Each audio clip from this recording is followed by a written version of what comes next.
নমস্কার বন্ধুরা, শ্রাবণী রান্নাঘরে আপনাদের সবাইকে স্বাগত জানিয়ে আমি আবারও একটা রান্নার ভিডিও নিয়ে আপনাদের সামনে চলে এসেছি।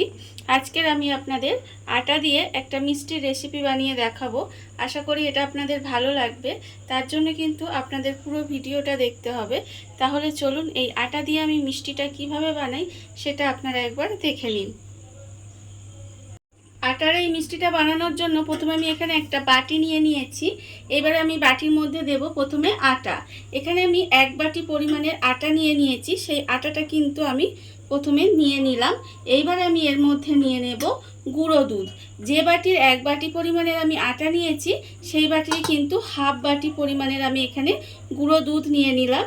এইবারে আমি এর মধ্যে দিয়ে দেব এলাচ গুঁড়ো। দেখুন এখানে কিন্তু আমি অল্প পরিমাণে একটু এলাচ গুঁড়ো দিয়ে দেব। আর দেব আমি এর মধ্যে 1/4 চামচ মতো খাবার সোডা দিয়ে এবার সমস্ত উপকরণগুলো আমি হাত দিয়ে খুব ভালোভাবে মিশিয়ে নেব।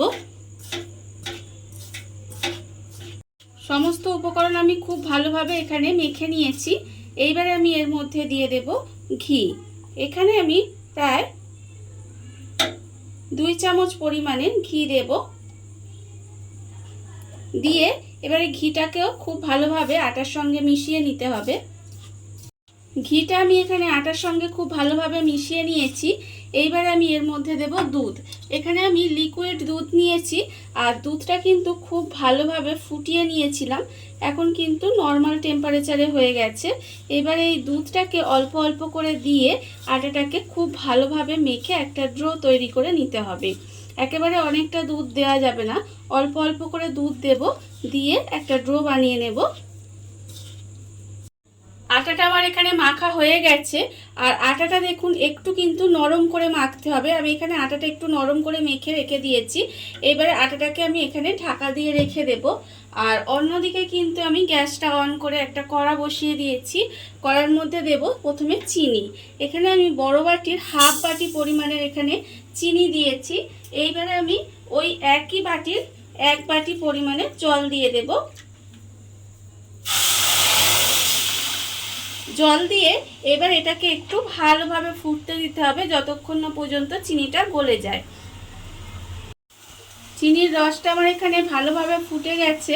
আর দেখুন চিনিগুলোও কিন্তু খুব ভালোভাবে গলে গেছে। এইবার আমি এর মধ্যে দিয়ে দেব 2টো এলাচ। 2টো এলাচ আমি ফাটিয়ে দিয়ে দিলাম। এলাচটা দিলে এর গন্ধটা বেশ সুন্দর হবে, সেই জন্য কিন্তু আমি এখানে এলাচটা দিয়ে দিলাম। এবার এলাচটা দিয়ে আমি এটা আরেকটু ফুটিয়ে নেব। এলাচটা দিয়ে আমি আরেকটু ফুটিয়ে নিয়েছি। দেখুন চিনির রসটা কিন্তু আমার তৈরি হয়ে গেছে। এই রসটা কিন্তু খুব ঘন হবে না, আবার কিন্তু খুব পাতলাও হবে না, এরকম একটা রস তৈরি করে নিতে হবে। আর এইভাবে হাত দিলে দেখবেন সবে চিটচিট করছে, এরকম অবস্থায় কিন্তু আমার রসটা নামিয়ে নিতে হবে। এবার আমি রসটা নামিয়ে নেব। রসটা আমি এখানে ঢেলে আলাদা করে রেখে দিয়েছি। আর অন্যদিকে কিন্তু আবারও গ্যাস অন করে কড়া বসিয়ে দিয়েছি। এইবার আমি কড়ার মধ্যে দিয়ে দেব সাদা তেল। বেশ কিছুটা সাদা তেল আমি কড়ার মধ্যে দিয়ে দিলাম। এবারে তেলটা আমি গরম হতে দেব। আর সেই সময় কিন্তু আমি মিষ্টিগুলো বানিয়ে নেব। মিষ্টিগুলো বানানোর জন্য প্রথমে আমি হাতের মধ্যে অল্প একটু ঘি মেখে নিলাম। ঘি মেখে নিয়ে এইবারে আমি যে আটাটা এখানে মেখে রেখেছিলাম সেই আটাটা থেকে এরকম অল্প অল্প নেব। অল্প অল্প নিয়ে এইভাবে প্রথমে আমাকে গোল করে নিতে হবে। গোল করে নিয়ে আমি এরকম একটু চ্যাপটা চ্যাপটা করে মিষ্টির আকার দেব। আপনারা কিন্তু এটা যে কোনো শেপ দিয়ে মিষ্টিগুলো বানিয়ে নিতে পারেন। দেখুন আপনারা আমি কিন্তু এইভাবে বানিয়েছি, দেখুন। আর এইভাবে কিন্তু আমি প্রত্যেকটা মিষ্টি বানিয়ে নেব। মিষ্টিগুলো আমার এখানে রেডি হয়ে গেছে। আর অন্যদিকে কিন্তু তেলটাও গরম হয়ে গেছে।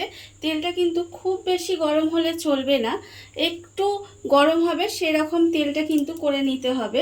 আর এই সময় কিন্তু গ্যাসটা লোতে রাখতে হবে। দিয়ে মিষ্টিগুলো আস্তে আস্তে এর মধ্যে দিয়ে দেব। দিয়ে মিষ্টিগুলো কিন্তু খুব ভালোভাবে ভেজে নিতে হবে।